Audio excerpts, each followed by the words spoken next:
যদি আপনি জেনা থেকে বেঁচে থাকতে পারেন, আল্লাহ পাক আপনাকে সাক্ষাৎ মৃত্যুর হাত থেকেও বাঁচাতে পারেন। এটা আমি এমনি এমনি বলি নাই, আমি দলিল দিচ্ছি। জেনা এমন একটা পাপ, যেই পাপ থেকে যদি কোনো যুবক নিজেকে বাঁচাতে পারে, আল্লাহ পাক তাকে সাক্ষাৎ মৌতের হাত থেকেও বাঁচাতে পারবে ইনশাআল্লাহ। কিভাবে? 3 বন্ধু যাচ্ছে রাস্তা দিয়ে, হঠাৎ করে ঝড়, বন্ধু 3 জন ঢুকে গেল গুহার মধ্যে। কিসের মধ্যে? গুহায়, যে পাহাড়ি এলাকায় আপনারা থাকেন যারা, গুহার মধ্যে। হঠাৎ করে পাহাড়ের পাথর দিয়ে গুহার মুখটা বন্ধ হয়ে গেল। এখন খোলার কোনো অপশন নাই। সবাই বলছে এখন 3 জন, এখন তো আমরা বের হতে পারবো না। সবাই সবার নেক আমলের ওসিলা দিয়ে আল্লাহর কাছে দোয়া করো। কিসের ওসিলা দিয়ে? নেক আমলের ওসিলা দিয়ে দোয়া করতে হয়। হাদিস। এই ছেলে বলছে, যুবক ছেলে, আল্লাহ আমার একজন চাচাতো বোন ছিল। কে ছিল? এই যে বয়ফ্রেন্ড গার্লফ্রেন্ড, খালাতো বোন, চাচাতো বোন। এখন তো পিনছিরি অবস্থা। এখন এমন একটা অবস্থা, পশ্চিমা সভ্যতার রিপোর্টগুলো পড়ে দেখি, ভাইও বোনের সাথে জেনা করে না। ওদের ওখানে নিজের আপন পিতার দ্বারাও মেয়ে সেক্সুয়াল হ্যারাসমেন্টের শিকার হয়। ওরা আমাদেরকে শেখায় এখন ভালো কোনটা মন্দ কোন। আর আমরা আমাদের মাথাটা কবে যে বিক্রি করে দিলাম, ওদের কাছ থেকে ভালো মন্দ শিখতে হচ্ছে। কোরআন সুন্নাহ বাদ দিয়ে ওদের কাছ থেকে ভালো মন্দ শিখতে হচ্ছে। তো চাচাতো বোনকে সে খুব ভালোবাসতো, তাকে সে পেতে চাইতো, মানে তার সাথে সেক্সুয়াল সম্পর্ক করতে চাই, সোজা কথা বল। এখন সেই মেয়েকে অনেক প্রস্তাব দেয়, সে মেয়ে রাজি হয় না। শেষে বলে, যদি আমাকে 1000 বা 100 স্বর্ণ মুদ্রা দিতে পারো, দিনার, তাহলে আমি তোমার সাথে সেক্স করবো, মানে জেনা করবো। নাউজুবিল্লাহ। সেই ছেলে অনেক কষ্ট করে এই টাকাগুলা বা এই দিনারগুলো অর্জন করে, কামাই করে, দিন রাত পরিশ্রম করে, ঠিক আপনারা যেমন করছে না। তো এরপর সে তার স্বর্ণ মুদ্রা দেয়, দিয়ে বলে যে এখন আমাকে আমার কাজ করতে দাও। তখন সেই মেয়ে রাজি হয়। ঠিক যে মুহূর্তে তারা সেক্সুয়াল সম্পর্কটা করবে, ঠিক ওই মুহূর্তেই এই মেয়ে বলে ওঠে, হে আল্লাহর বান্দা, আল্লাহকে ভয় করো। আমি সারা জীবন আমার সতীত্বকে ধরে রেখেছি, কাউকে দেইনি। আমি কারোর সাথে এরকম অন্যায় করি নাই। আমি খারাপ মেয়ে নই। তুমি আমার ইজ্জতটা নষ্ট করো না। কে বলছে কথা? মেয়ে। ওই অবস্থা থেকে কি একটা ছেলের উঠে আসা সম্ভব? এটা কি এতটাই সহজ? এটা কিন্তু সহজ না।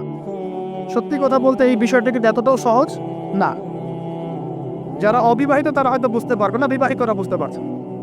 তো ওই অবস্থা থেকে সেই টাকাগুলো না নিয়ে সেই স্বর্ণমুদ্রা মেয়েকে দিয়ে ওখান থেকে সেই ছেলে উঠে আসে আল্লাহর ভয়ে। সে এখন গুহার মধ্যে আটকা পড়েছে, আল্লাহকে বলছে, আল্লাহ, ওই দিন ওই কাজ যদি তোমার সন্তুষ্টির জন্য করে থাকি, আজকে আমাকে মৃত্যুর হাত থেকে বাঁচাও। সমস্ত পাথর তপ্তপ করে সরে গেল গুহার থেকে। এটা কিন্তু কোনো গাল গল্প নাই, এটা বনু ইসরাইলের ঘটনা, সত্য ঘটনা।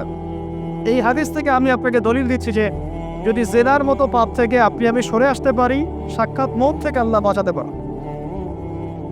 প্রিয় ভাই, সেই যুবক আরো সে ছায়া ছায়া পাবে যে তার যৌবনকালটাকে আল্লাহর পথে কাটিয়েছে, এবং যাকে কোনো সুন্দরী মেয়ে জেনার জন্য আহ্বান করে, সে বলে আমি আল্লাহকে ভয় করি।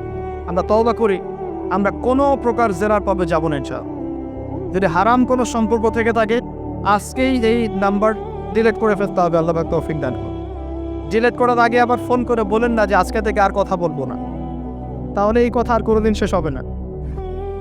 একবারই বন্ধ, ডিসকানেক্টেড। কার জন্যে? আল্লাহর জন্যে। এবং এটা করার পরে আল্লাহকে বলতে হবে, আল্লাহ, শুধু তোমার ভয়ে এবং তোমার সন্তুষ্টি পাওয়ার জন্যে আমি জেনা থেকে বেরিয়ে আসলাম। আল্লাহ, তুমি আমাকে হেদায়েত দাও, ঈমান দাও, আমল দাও, এবং তোমার রাস্তায় আমাকে বেহিসাব রিজিক দাও। এবং নেককার কুমারী, নেককার প্রেমময়ী, তাকওয়াবাদ, মুত্তাকি একজন স্ত্রী আল্লাহ তুমি আমাকে দান করো ইনশাআল্লাহ। আল্লাহ পাক আপনাকে দান। আল্লাহ পাক দান। আল্লাহ পাকের জমিন প্রশস্ত, আল্লাহর হাত প্রশস্ত।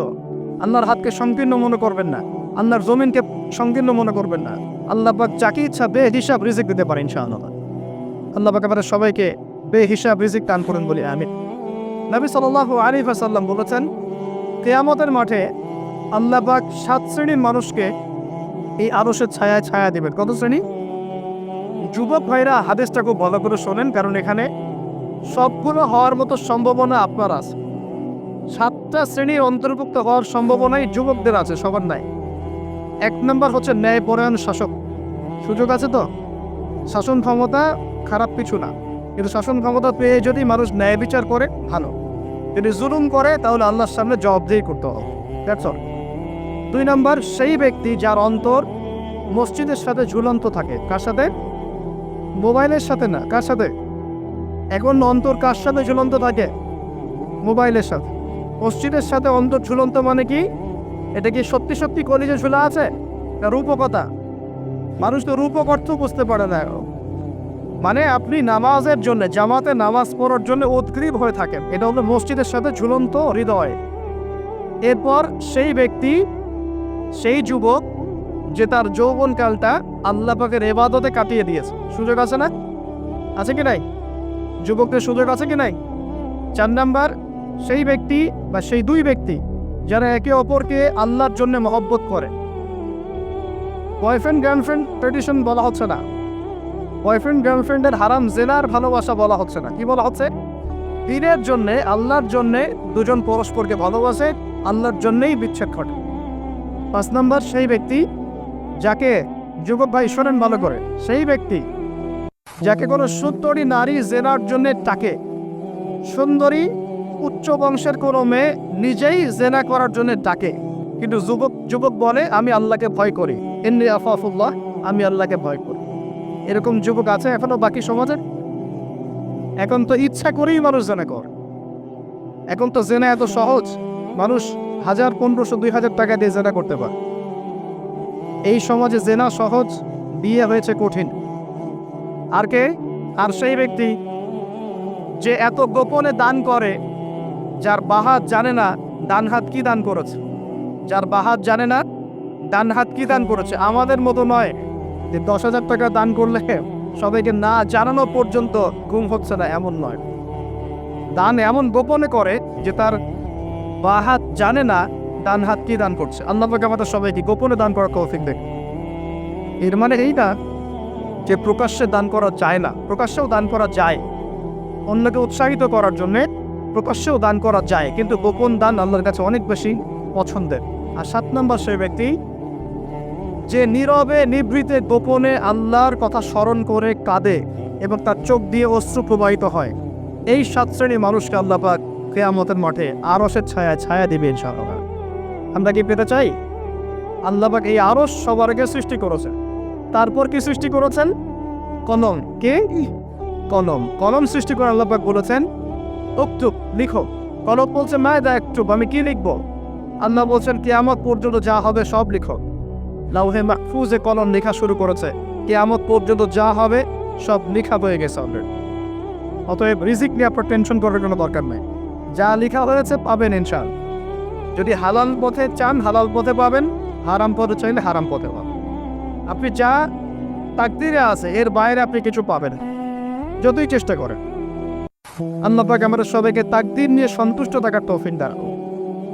এরপর আল্লাহ পাক এই মহাবিশ্ব সৃষ্টি করেছেন 7 আকাশ, 7টা মহাবিশ্ব। কয়টা? 7টা, মাত্র 6 দিনে। কয় দিনে? 6 দিনে। ফি সিত্তাতি আইয়াম, 6 দিনে। আল্লাহ পাকের একদিন কিন্তু আমাদের দিনের মতো নয়। সূরা মাআরিজের মধ্যে আছে আল্লাহ পাকের একদিন আমাদের 50,000 বছরের সমান। কত হাজার বছর? 50,000 বছর। কিয়ামতের মাঠটাও হবে, ওই দিনটাও হবে 50,000 বছর। ওই 50,000 বছরের সমপরিমাণ দিনে কেউ যদি পিপাসার্ত না থাকতে চায়, হাউজে কাউসারের পানি চায়, সে যেন কোনো বেদাতি আমল না করে, নবীর সুন্নতের উপর থাকে। ইনশাআল্লাহ নবী সাল্লাল্লাহু আলাইহি ওয়াসাল্লাম তাকে হাউজে কাউসারের পানি পান করা ইনশাআল্লাহ। ওই 50,000 বছরের সমপরিমাণ দিনে যদি আমরা তীব্র রোদে কষ্ট পেতে না চাই, আরশের ছায়া পেতে চাই, তাহলে এই 7 শ্রেণীর অন্তর্ভুক্ত হওয়ার চেষ্টা করতে হবে। আল্লাহ পাক তৌফিক ইনায়াত করুন। আমরা কি বলি? আমরা বলি ওয়াকুলিল হাক্কু মির রাব্বিকুম, সত্য আল্লাহর পক্ষ থেকে আসে। আমরা বলি যে অদৃশ্যে বিশ্বাস না করা পর্যন্ত কেউ মুমিনই হতে পারবে না। ইমানের কয় পিলার? 6 পিলার। আমানতু বিল্লাহি, আল্লাহর প্রতি বিশ্বাস করলাম, ওয়া মালাইকাতিহি, তার ফেরেশতাগণের প্রতি, ওয়া কুতুবিহি, আল্লাহ পাকের আসমানি কিতাব সমূহের প্রতি,